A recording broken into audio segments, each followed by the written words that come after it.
Let's put this here.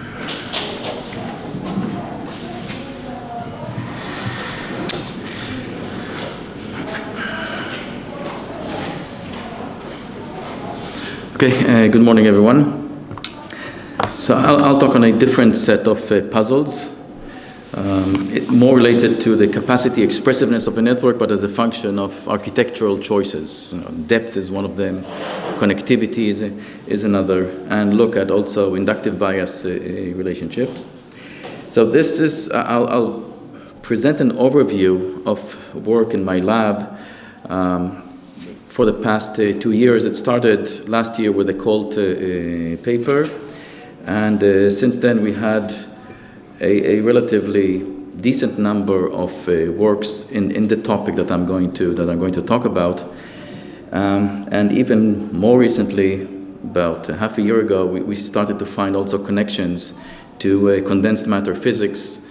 There is an area called Tensor Networks that physicists use, and there are striking similarities to what we do in neural networks. And actually, it's not just similarities, there are some equivalence things going on, and we started looking at it, and I think it's very intriguing. So towards the end of my talk, I'll also mention those connections. So the work with my students, Nadav Cohen, with whom I started this journey, is now a postdoc at Princeton.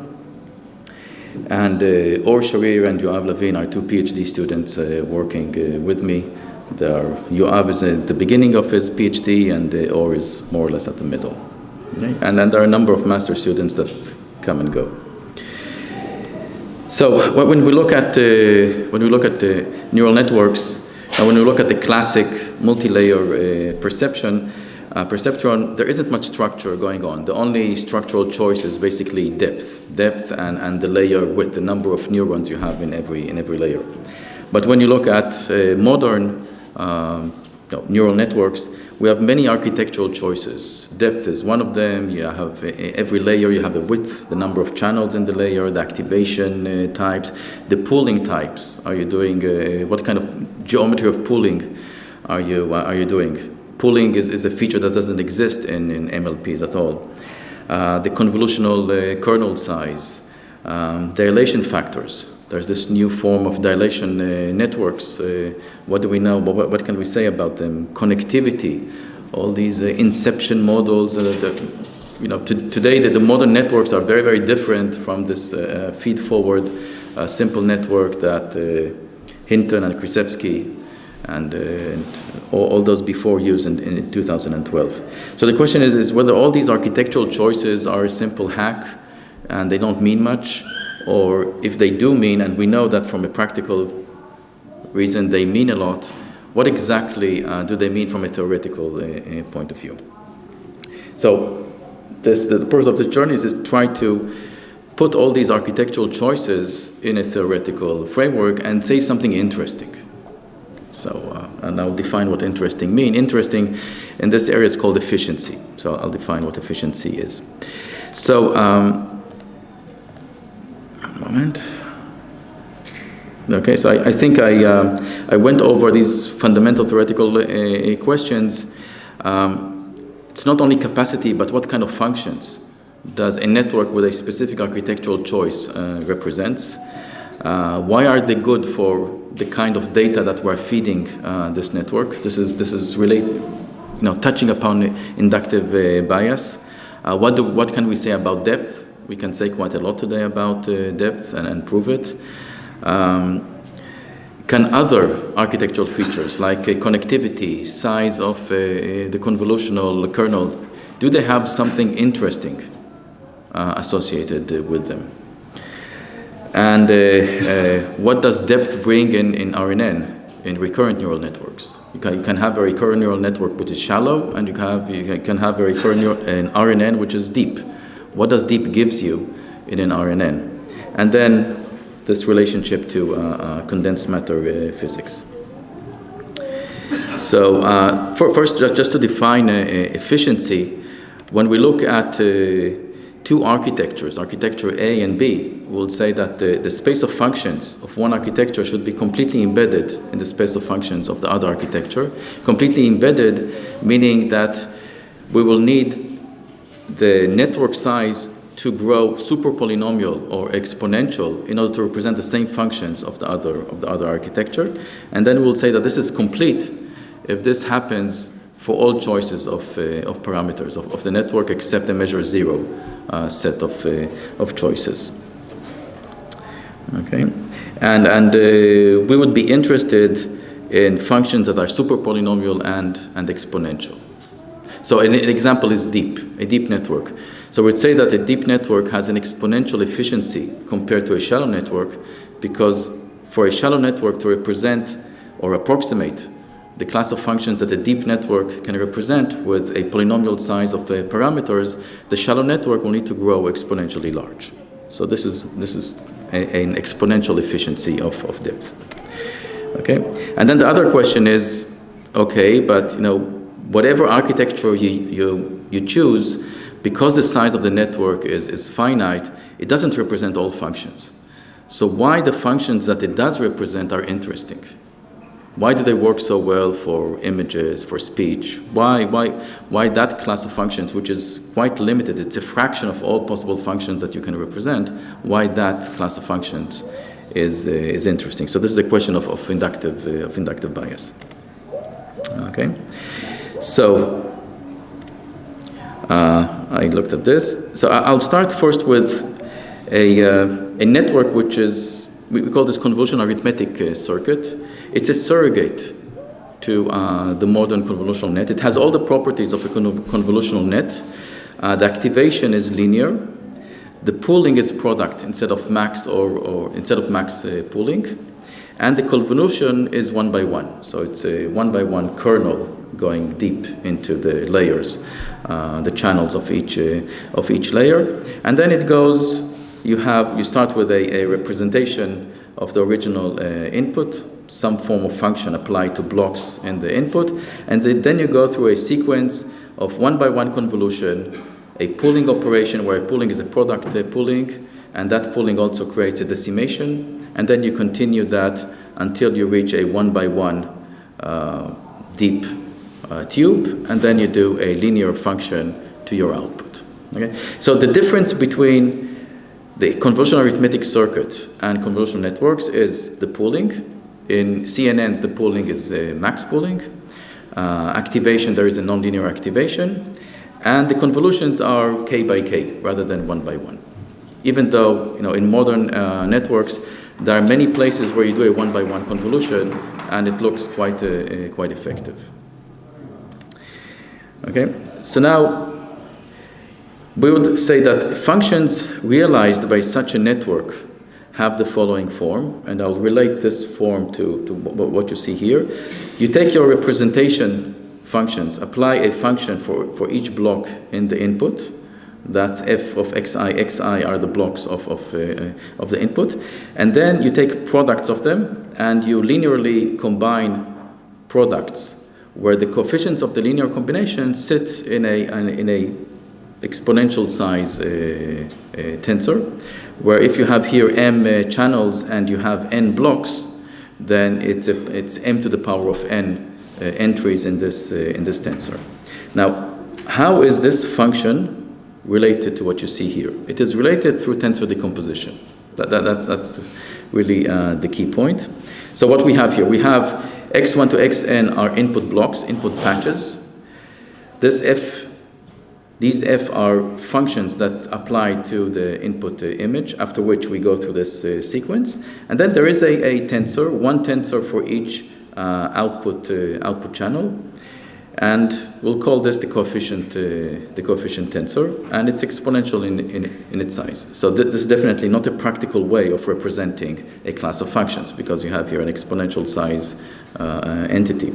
But now you can think of the following. You take that tensor. If you do a tensor decomposition, a linear combination of rank 1 tensors, this is called a CP decomposition, then what you get out, if you plug in the parameters of the tensor decomposition, you get a shallow network. What you get here is after you apply the representation functions, you have a convolution, and then you have a global pooling, and then a linear function. And the number of channels in this convolution, this hidden layer, is the number of rank 1 tensors you are combining in order to represent the original tensor. So a CP decomposition corresponds to a shallow network. There are other decompositions. There are a hierarchical decomposition. It's called the hierarchical Tucker decomposition. And in this way, the way that you are decomposing, you're looking at linear combinations of tensors of lower modes. You are starting with the vectors, then you are combining matrices, then you are combining tensors of mode 4, and then tensors of mode 8, and you go in a hierarchy until you get back your tensor. This HT decomposition corresponds to the picture that I showed here. You get a deep network. All right? So we call this a convolutional AC. Why AC? It's an arithmetic circuit, because you have here, it's only polynomials. You have here only summations and products. And why convolution? Because we have these convolutions as we go along. Okay? So we call this a conv AC. And now we can start analyzing it. But before I analyze, we can generalize this to the modern by having max pooling and having activation functions, by generalizing the notion of a tensor product. Okay, and we have a separate paper about that. And all what I say about the convolutional AC can then be mapped through this kind of generalization of a tensor product to the modern convolutional networks. So we start with efficiency of depth. Right? So efficiency of depth, we have a shallow network, we have a deep network, and the question is why a deep network is so much more powerful than a shallow network. And in the language of efficiency, what we need to show is that for a shallow network to represent or even approximate the function represented by a deep network, the size has to grow exponential. Basically, R0, the number of channels here, has to grow exponential in order to represent the same function of a deep network. And this is the claim here, that HT decomposition, it realizes tensors that require a CP decomposition, this combination of rank 1 tensors which correspond to a shallow network, to have an exponential rank. Exponential rank is the R0 has to be exponential in n. And another result is that this is true for all possible weights. So besides the negligible set, all parameter settings of an HT decomposition has this property. So it's not just a particular setting of parameters of the network that gets this exponential efficiency. It's all settings of this parameter gives you this exponential efficiency. So this tells us why a deep network is so much more powerful than a shallow network for the class of conv ACs, for these surrogate networks. Okay, and okay, let's look now at another architectural choice, which is pooling. So now I want to say something about inductive bias. So the way to say something about inductive bias is to look at, so x1 and xn are the input patches of your input layer. And the function is what the network implements. So what we would like to measure are correlations between those input patches. So let's look at for example, I can take my input image and partition it to two sets. And here is a checkerboard partition. And the yellow rectangles, the yellow patches will correspond to set number A, and the blue patches will correspond to set B. And the question that I'll ask, what is the capacity of the network to represent correlations between these two sets? So this checkerboard partition corresponds to natural images, because we know natural images, neighboring pixels are correlated. And then the question is, what is the capacity of the network to represent correlations in nearby pixels? You can use another partition. For example, let's use this left-right partition. So all the yellow patches will be partition A, will be group A, and all the blue patches will be group B. And the question that we'll ask is, what is the capacity of the network to represent correlations between these two sets? So this would correspond, for example, for faces. There's this bilateral symmetry. pixels in one side of the face are correlated with pixels in the other side of the face, in addition to the fact that neighboring pixels are also correlated. Okay? So we devised the notion of separation rank. It's an algebraic notion. Well, it's a known notion in algebra.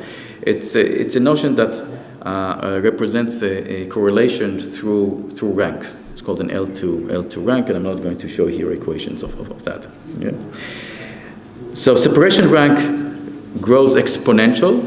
The higher the separation rank is, the more correlations you can show. So separation rank 1 is basically statistical independence of the two sets. So we would like to have because this number of parameters, we would like to have an exponential separation rank rather than a linear separation rank if we want to represent correlations between the two sets. And the idea is that this separation rank is related if you take the tensor and you matricize it to the two sets, I and j, this partition that we did to the inputs. So matricizing for two sets, two index sets, is I would be the rows of the matrix and j would be the columns of the matrix. So this matrix is going to be, of course, exponentially large because the tensor A is exponentially large. And you look at the rank of this matrix, this is equivalent to the separation rank. Okay? And the result is quite interesting. So if we look at the maximal rank of this tensor generated by HT decomposition. So HT decomposition is a deep network.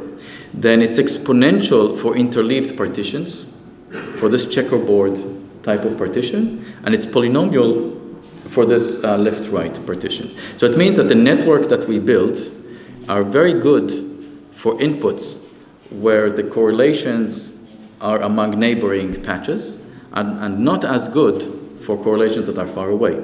Now what is happening here is the way we do pooling.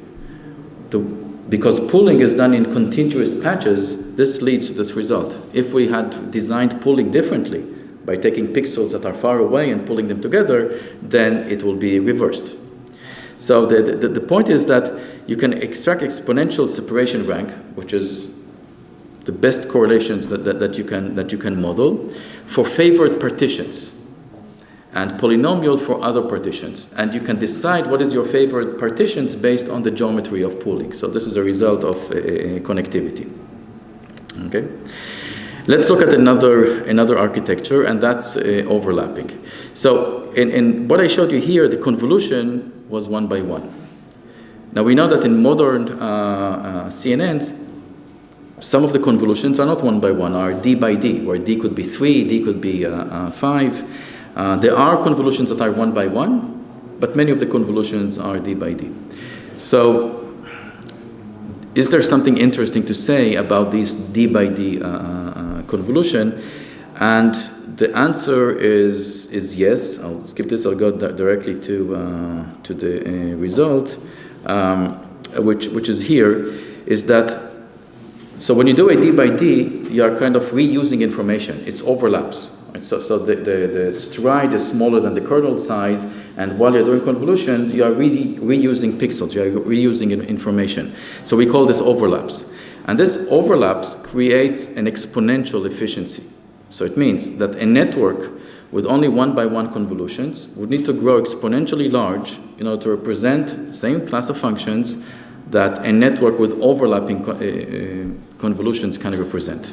And actually, overlapping or 1 by 1, you're not increasing the number of parameters. It's just an architectural choice. And this architectural choice is significant. You have an exponential efficiency. And this happens also with this b by b could be very, very small. Even 5 by 5 convolutions creates this exponentially large efficiency. So this is another result. And every result that I show, I have here where it was published or where it is going to be published. And the number of parameters may increase like twice or so. Yeah, but it's O of 1, right? We're not talking about the polynomial increase of.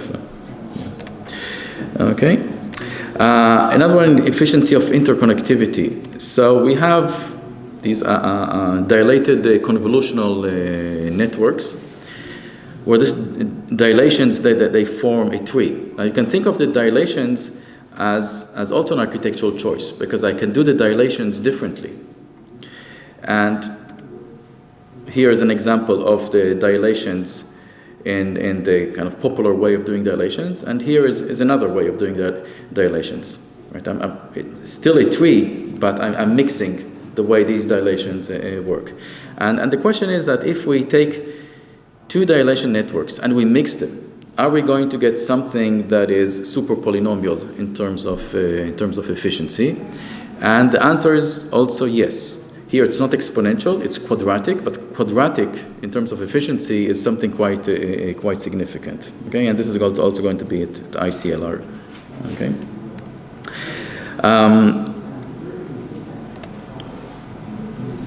I'll skip this one. This is about SPNs. It's going to be at the ISTAT. It's also something quite interesting about an exponential shift in what you can do with some product networks. I'll say a few words about this quantum entanglement, because I think that this is quite intriguing. So the kind of network, this ConvAC, it has polynomials, sums and products, and convolutions, which are also sums and products. Now, in physics, the way to represent a wave function, right, which has n particles, so it's an n qubit, looks suspiciously similar to the kinds of functions that I've been showing. So a wave function is represented as a linear combination of basis wave functions, and you can write it here as a coefficient tensor. In a Hilbert basis, it's a product of wave functions. So it's still not equivalent to what I've shown. There is a tensor here, but these are not scalars. These are vectors in a high-dimensional Hilbert space. But the point is that take another wave function, which is called a product state. In a product state, let me go back, this tensor is a rank 1 tensor, rather than being a general tensor. So a wave function, which is a product state, this tensor is a rank 1 tensor. And now let's do a dot product between the two. If we do a dot product between the two, so this is a general wave function, this is a product state, it's a rank 1. And now if we do a dot product between the two, we get exactly the function which is the basis of the ConvAC. Right? They have here the tensor, and the networks that I've shown is ways of decomposing this tensor. A shallow network is a CP decomposition, linear combination of rank 1s. The deep network is when I did an HT decomposition. Okay.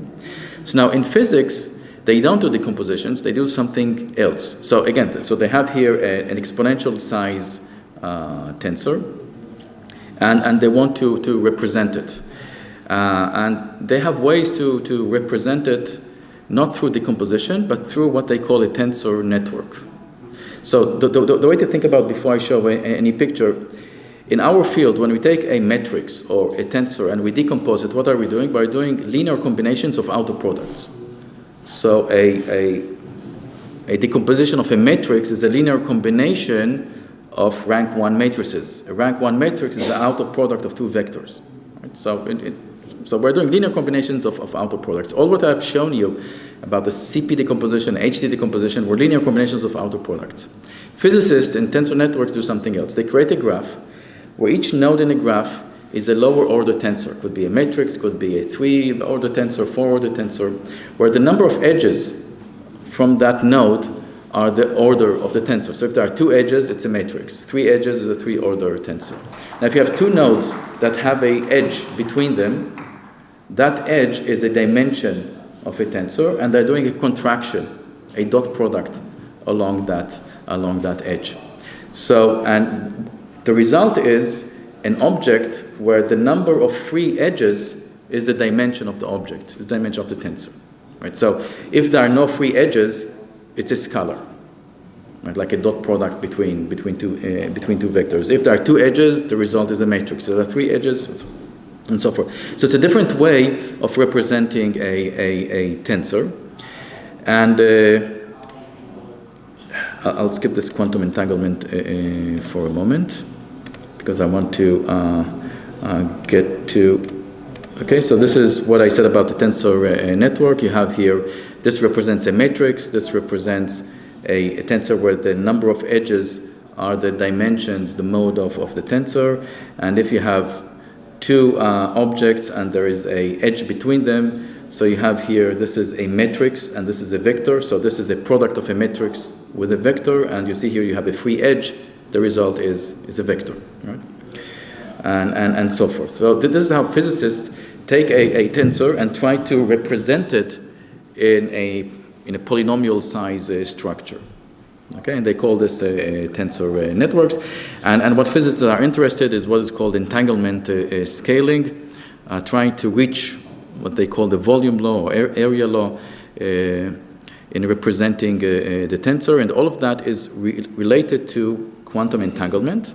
And quantum entanglement is suspiciously related to the separation rank that I mentioned before. Actually, in quantum entanglement, there are a number of ways to measure the correlation between particles, what they call entanglement. And one of those ways is equivalent exactly to the separation rank. Okay? So now there is here a very interesting similarity of what I showed you and what physicists do. So now we do the following thing. We can take the conv and represent it as a tensor network. That requires some gymnastics to do, because in a conv we decompose tensors, and it's linear combination of outer products, and a tensor network is contractions, right? But there is a way to map this one by one. So now we can take the conv and look at it as a tensor network. What does that give us? A network is not a graph. It looks like a graph, but it's not a graph in a graph theoretical sense. A tensor network is a graph. You have nodes, you have edges. For example, you can ask questions about what is the mean cut of that graph. Physicists call that quantum mean cut. So it turns out that you can relate the mean cut of this graph, of the tensor network, to expressiveness as a function of the number of channels you have in each layer of the network. So now we can have results about architectural choices of the number of channels in each layer. So this is the result that is going to be published this month at ICLR. Then we did another thing. So physicists, when they look at a tensor network, they have simple tensor networks and more complicated tensor networks. The simple tensor networks are tree-shaped. You know, the most simplest one is called MPS, matrix product states. And the kind of tensor network that I've been talking about that is related to the conv is a tree-shaped tensor network. Now, a tree-shaped tensor network has limited capacity, and physicists, they want to have more capacity, which is called entanglement scaling. So what they introduced loops into that tensor network, into that graph, and those loops, they call them disentanglers. Okay? Now, when you start introducing loop, all of this becomes computational intractable, but you get more expressiveness. What do machine learning people do? They take the conv which has one-by-one convolution and product pooling, and they start making it more expressive. One of the things that I mentioned making it more expressive is to add overlaps. So just by adding overlaps, by taking the convolution and making it bigger, more than one by one, from a computational point of view, we're not doing much, but I just told you that from an expressive point of view, we're creating exponential efficiency. So what would be the analog of adding overlaps in our field to doing something in tensor networks? So it turns out that it's about reuse of information. And in physics, there are what is called a copy tensor. You can create tensors that copy particles and create now a tensor network which does not have loops, and its capacity is better than the capacity than those tensor networks with loop that are called MERA in the physics community. And this is something that came out 2 weeks ago by the group. So I'm not showing you all of that because it becomes too much equations, and I think I'm running out of time. So basically this talk is about go and read the papers. If you're interested in this topic, go and read the papers. They're all in my website, university website. Thank you.